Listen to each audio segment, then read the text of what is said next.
I guess you guys don't know how to choose a reasonable website for yourself. I recommended Vegas 7. It is the safest and trusted online gaming site in India. They have more than 1000 plus games and have best experience ever.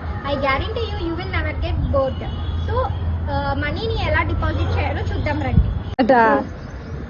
Vegas 11 me Vegas 11 account లోకి money ఎలా deposit చేయాలో ఇక్కడ తెలుసుకుందాం. First మీ Vegas 11 login details తో Vegas 11 లోకి login అవ్వండి. Deposit option click చేయండి. మీకు ఇక్కడ వివిధ రకాలైన ఆప్షన్స్ కనిపిస్తాయి. అందులో ఒకదాన్ని సెలెక్ట్ చేయండి. ఫర్ ఎగ్జాంపుల్ నేను గ్లోబల్ వేని ఉపయోగించి 500 డిపాజిట్ చేస్తున్నాను. తర్వాత 500 ఎంటర్ చేసిన తర్వాత క్యూఆర్ కోడ్ ని జనరేట్ చేయండి. స్క్రీన్ పై మీకు యూపీఐ ఐడి స్కానర్ తో కనిపిస్తుంది. ఈ పేజ్ ను స్క్రీన్ షాట్ చేసుకొని యూపీఐ ఐడి ను కాపీ చేసుకోండి. అక్కడ మీకు కింద ఇచ్చిన యూపీఐ ఐడి యాప్ తో ఒకదాన్ని సెలెక్ట్ చేసుకోండి. ఫర్ ఎగ్జాంపుల్ నేను ఫోన్ పే యూస్ చేసి డిపాజిట్ చేస్తున్నాను. అక్కడ 500 అమౌంట్ ఎంటర్ చేసి యూపీఐ ఐడికి అమౌంట్ అనేది ట్రాన్స్ఫర్ చేయండి. 500 పే చేసిన తర్వాత అక్కడ ఉన్న పే ఆప్షన్ ని క్లిక్ చేయండి. ఇంకా మనకు పేమెంట్ సక్సెస్ఫుల్ అని అకౌంట్ లోకి మనీ యాడ్ అయిన తర్వాత యూటీఆర్ నెంబర్ ని కాపీ చేసి పేస్ట్ చేయండి. ఆ తర్వాత సబ్మిట్ ఆప్షన్ ని క్లిక్ చేయండి. కొంతసేపు తర్వాత ఈ డబ్బు Vegas 11 లోకి మీరు డిపాజిట్ చేసిన అమౌంట్ మీ వాలెట్ లో కనిపిస్తుంది. ఒకవేళ కనిపించకపోతే అక్కడ ఉన్న రిఫరెన్స్ ఆప్షన్ మీద క్లిక్ చేసిన తర్వాత మీ అకౌంట్ లోకి మనీ యాడ్ అవుతుంది. Enjoy with the game and also can earn money. So what are you waiting for? Go and check that page and register now. Bye by.